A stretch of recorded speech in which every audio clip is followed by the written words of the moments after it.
The last thing you want to hear when you need your auto insurance most is a robot with countless irrelevant menu options. Which is why with USAA Auto Insurance, you'll get great service that is easy and reliable, all at the touch of a button. Get a quote today. Restrictions apply.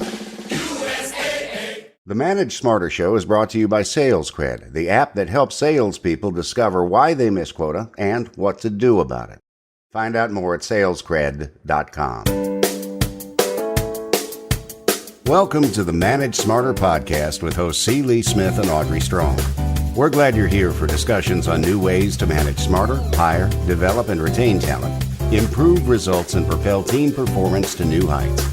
This is the Manage Smarter podcast. Lee, there are 11 laws of likability, and a former guest that we had on, we have had her back because she is the premier authority on this, but 11 laws. Did you know that? Yeah, well, I do now. And you know, the thing is that people like to do business with people who they know, like, and trust.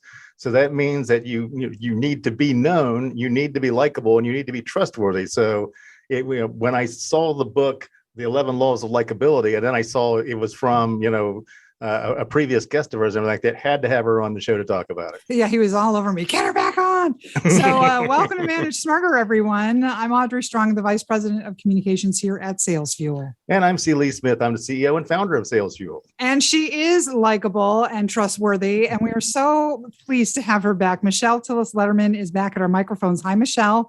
Hi. Thank you for coming. We feel like you're rescuing us on this topic because it's very important, but a lot of people don't really break it down in the granular way that you do. So we'll get right to it. But for those of you who don't know Michelle, you need to know her, one of Forbes' top 25 networking experts and an MG100 coach, author of 4 books, actually, including the internationally known 11 Laws of Likability, also The Connector's Advantage, and several others you can find on her website, michelletillislederman.com. Michelle is a connection creator and the CEO of a business called Executive Essentials, which provides customized communications and leadership programs for Fortune 500, nonprofit, university, and government clients. A former finance executive and NYU professor, Michelle is a regular in the media and the big media, I might add, NBC, CBS, Fox, NPR, Wall Street Journal, New York Times, CNBC, and more. We are very lucky to have you on our show, let me tell you after that. And you're known for helping people work better together in advancing their individual impact. So what the heck made you tackle this topic and write the book? That's the first question I have. Out of everything you could have written about and all your expertise. Well, I'm so glad that you think I'm likable because I'm not sure I always felt that I was. The truth is, I think I was a bit polarizing of a personality. I'm a small girl that had a big personality and some people loved it and others did not. And it was always very clear. There was not a lot of middle ground. And I was like, what am I doing to cause this kind of reaction? And so I wanted to kind of research and discover and uncover kind of what drives likability. And I started to think about what do we do before, during, and after a conversation to enable connection to form. And hopefully I have taken a lot of my own lessons and have become more likable. Well, let's drill down on that. So what do you do before, during, and after then to make yourself have the opportunity to be more likable? So that literally is the flow of the whole book. For me, the thread of everything is authenticity, because you can't like somebody who's not being real. So that's kind of where we start with the foundation. And then we talk about kind of your own mindset. And there is the balancing act between the law of self-image, how we see ourselves, and the law of perception, how others see us. And it's, to me, the opposite side of the same coin. Mm-hmm. And kind of rounding out that mindset piece and that pre-work, so to speak, is the law of energy, which is actually the first chapter I wrote because the guy I hired to work on the proposal with me didn't get it. And so I said, let me just write the whole chapter for you to understand. And, energy is contagious. So we need to understand where our energy is and how to access productive energy, what our natural energy responses are. And so all of that kind of happens, within ourselves to put us into that position in that place to then have a conversation. Okay, so let's talk about the things that could be restricting energy. So Audrey asked me an interesting question before we actually started the show, which is, how do you know that whether or not you're not being likable, or is that you're just an introvert because you're uncomfortable with the situation, and therefore, you're blocking that positive energy that perhaps you might have.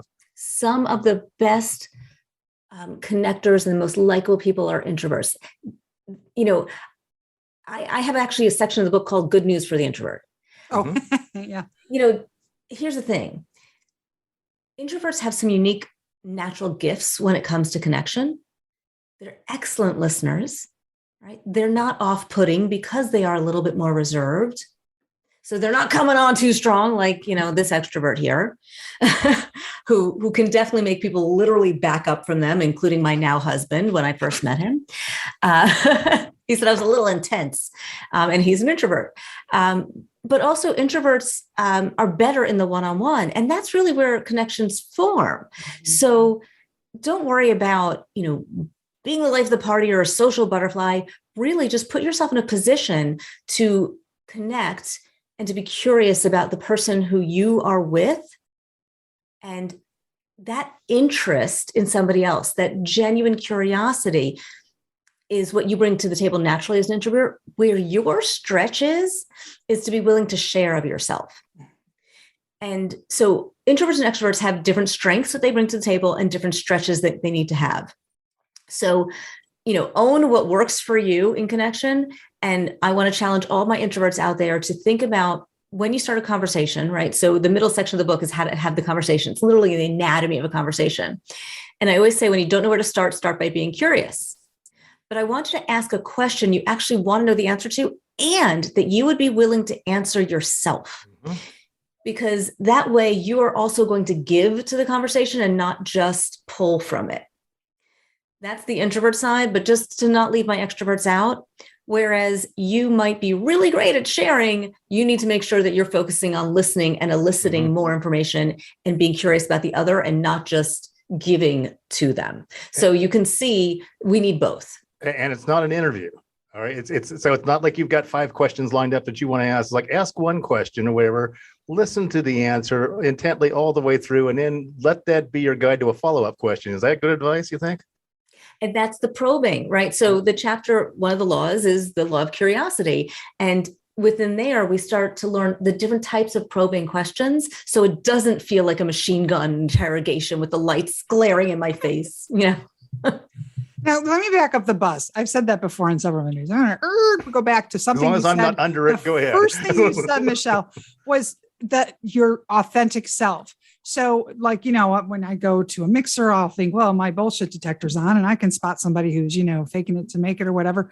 What's the definition of the authentic self? How do I know that I'm being authentic? And if I'm not, what do I do to fix that? I might be like, well, I'm trying to be, just myself. I don't know. Sometimes it is challenging to understand, am I stretching myself and putting myself into a growth opportunity? Mm-hmm. And I'm still being authentic, but yet it can be a little uncomfortable. Or am I uncomfortable because I'm not being authentic? There you go. One summary of the book that I read talked about the fact that it's about connecting with the people on emotions rather than a transactional business conversation. Can you expand on that a little bit? Can you repeat that? That you talk about likability and building connections through being more likable and being a better listener to the other person that you're in this mixer with, or this office, party or whatever it is. Building business connections is more about relationships and emotions and less transactional as a result of this work that you do with yourself. And that's the word I wanted to hone in on, was transactional, mm-hmm. right? So a lot of times when people are building relationships, they're doing it for a purpose. And at one point, somebody called me the anti-networker because I hated the word networking. And I'm like, it's got the word work in it. It's so off-putting. Like, who wants to do that? And I think it's because when we do this thing called networking, we're doing it for a reason. I need a client. I need a job. Right? There's something behind it. And that's when it starts to feel ickier. Mm-hmm. Mm-hmm. But if you are actually thinking about it as connecting, and it's not just at this event, but you're doing it in all aspects, in all places. Like, I had met a woman who I'm still connected to, worked for a big financial institution. She just started there on the field trip for my son's 4th grade class to the Jersey Shore, right? And it's in environments when you're not trying, sometimes when the best connections form. So it's shifting your perspective on the relationship building approach to life and prioritizing those relationships, then thinking about, okay, I need something, go, Which law is it? Is it the law of familiarity or the law of association, where you're trying to find common things you have in common with another person, so that then you can talk about those things and use that as a basis for a friendship or a connection? It's really the law of similarity. And one of the laws of similarity is the law of association, right? So that's kind of a sub law, we call it. Okay. But the idea is that we don't connect on what we do. We connect on what we like to do and what we care about doing, and our common causes and experiences and people and places and, and passions and hobbies and all of those things. That's what we connect on. So I almost want you guys to be detectives and approach a conversation with that, curiosity of that detective work of finding, I know we have something that we will connect on. We just haven't found it yet. I like that. What are the ways that you advise people to avoid coming across as, you say, manipulative or self-serving? Obviously, starting off a conversation with some hard sell is to be avoided, but what else? What are some of the other Talking mistakes about people make? Yeah. Sometimes I say go personal before you go professional. And I don't mean super deep personal, right? I don't mean pry and be like, whoa. I simply mean talking about the things that are just the weather, the light, the building of rapport topics, those finding those common interests, or did you watch the game, or did you watch that reality show, or whatever it might be, that we can have a fun conversation on that might make me interested enough to find out more about you. So start light, start personal, and also start by thinking about how you can be of value to the other person versus how they can be of value to you. So this is Manage Smarter. And I had a manager once who was so consumed with being liked by their staff that this person would not, would let their staff get away with everything and not enforce company policies and not call somebody out when they weren't doing their job and everything like that. Is there a limit to likability? Is there a point where you can say, you can be likable, but this is extreme and this is going too far? I don't think what they were doing was likable. Ooh. Tell me more.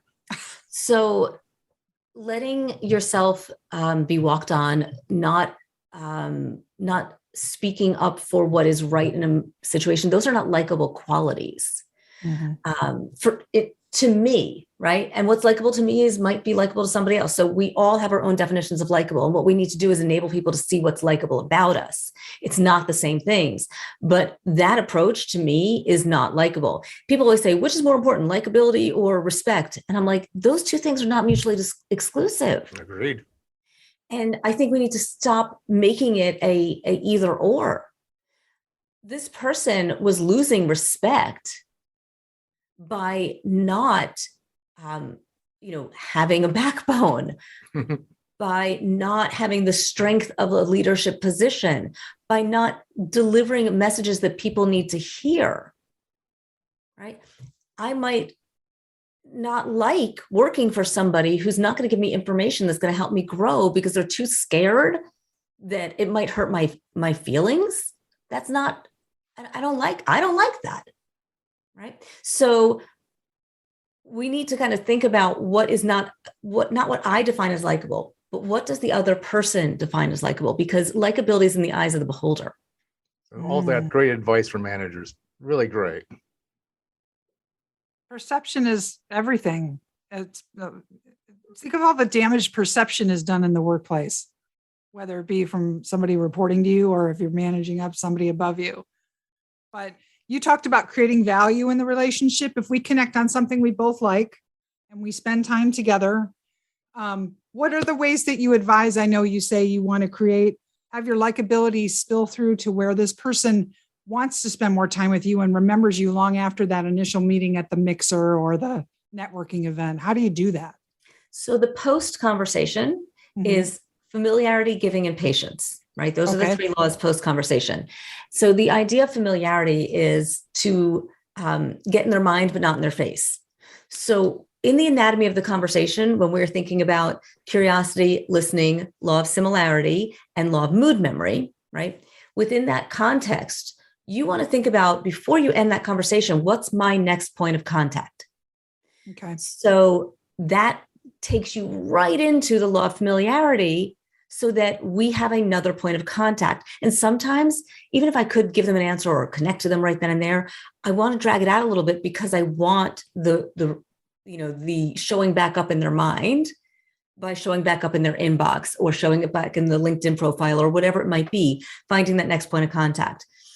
And in that conversation, part of the detective work is not just what do we have in common, but how can I help you? What are you working on? What are you interested about? It could be a vacation and, hey, I've been there. Let me give you some recommendations of things to do. It doesn't have to be professional value. It could be a plumber. It could be an invitation to an event that you're not going to, but that you think they might be interested in. Being a super connector is great for likability, isn't it? I love super connectors. Give us the definition of mood memory for people who haven't read the book. What does that mean? Mood memory is the idea that people remember far more how you make them feel than anything that you've said. So when you walk away from the conversation, and especially towards the end of that conversation, it's really key as you close the conversation down. You could have a great conversation, but if you make them feel dismissed at the end, that mood memory is shot, right? And then they feel like, So you want to make sure that at the end of that conversation, you are stating what your follow-up might be.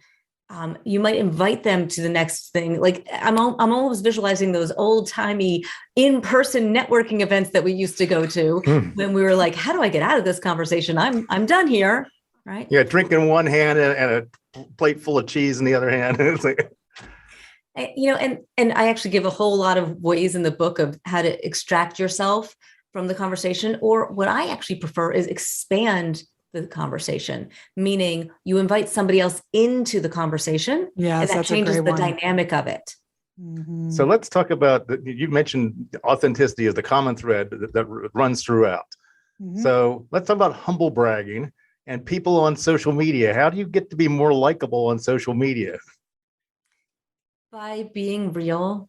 I will tell you, I have this professional Facebook page and my personal Facebook page, and I thought I needed to separate them.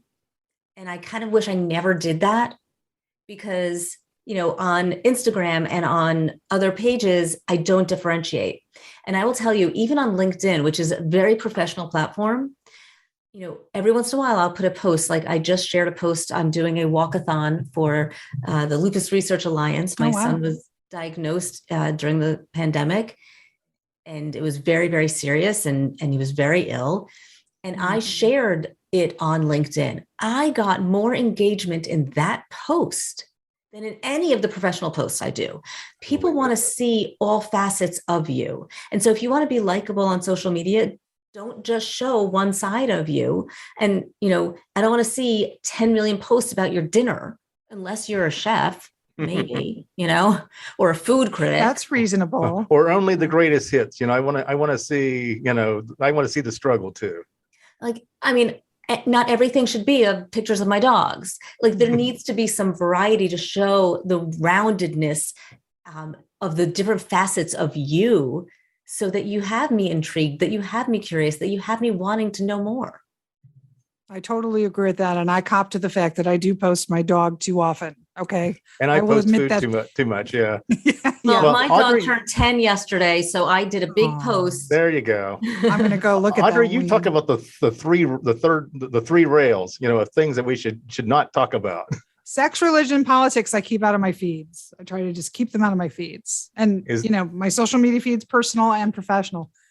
Because I just find like, it's I don't know. It's just, the three third rails. It's almost like a magnet for people to disagree with you and to not like you because they don't agree with your political views, your religious beliefs or whatever. Is that, we being overly sensitive about that, or are we on track? Or do you think those that enhance your feed, or just stay away from them like old school? When I wrote the book was I will say a little bit of a different time. We were not as polarized a society as we are today. And yet even there, I said, be careful. Okay, right? good. Yeah. Tread lightly. I also say tread lightly with humor, because humor doesn't translate globally, the way it has in the past. So be careful with some of those third rail topics, but I don't think they have to be banished. Okay. But I think when we are, dipping our toe in choppy waters, you have to enter a conversation like that with an openness to being influenced, an openness to embracing different views, to be curious about what is behind something, so that you can at least show somebody that you heard them, you listened. You don't have to agree, but you can appreciate them willing to share and to inform, educate, and be open to hearing an alternate perspective. Yeah, I think there could be a lot more of that going on, the openness to an alternate That's for sure. perspective. Yeah. I think if we could navigate that conversation a little bit better and not be so afraid of it, maybe we wouldn't be so polarized. Maybe. Okay. After this show, we're all going to be canceled. So there you go. Just for saying that. Oh, no, I'm just kidding. Only by half the audience. The book has self-assessment quizzes, right, Michelle? Anecdotes, kind of like, lots of tips and stuff. So, I encourage everybody to get it. As far as clients and what is your dance card chock full? Are you looking for new clients? On the website, everybody, TillisLederman.com. Oh, well, I appreciate that. And from there, you can also find all those other links and social media and blogs. It's a great website. Yeah. I actually just started a LinkedIn newsletter, so that's a great place to find me. I'm enjoying that. Dance card has got a little bit of space, but not a whole lot. Yeah, but for me, it's really about who I want to work with. And sometimes you find space for the people you want to work with and work for. So I always say, second section of the book is always have the conversation. You never know where it's going to lead. And sometimes if I'm not the fit, I know someone who is, and I'm always happy to make those connections. Fantastic. So my last question is, what makes a good question? A few things. One is it's open-ended. Right. So it allows somebody the freedom to take it someplace. Two is you actually want to know the answer to it. Because if you don't have that curiosity, that interest, then it's not a good question, because you just don't care about the answer. I love that. You guys remember, I'm dating myself, that old political show on PBS, and he'd say, "What do you think of the presidency?" And I go, blah, blah, blah. And he'd go, "Wrong. Michelle Tillis Lederman, what do you have to say?" Yes. He would say, "Yes, sir, you're wrong." That is not the way to behave, people. So, Michelle, that is a way to get ratings, maybe, but not a way to make friends. It certainly was. Thank you so much for coming back on the show. We appreciate it. Thanks for having me on. Thanks for listening. If you enjoyed the show, please rate and recommend on iTunes, Overcast, or wherever you get your podcasts. You can also get more great information at salesfuel.com.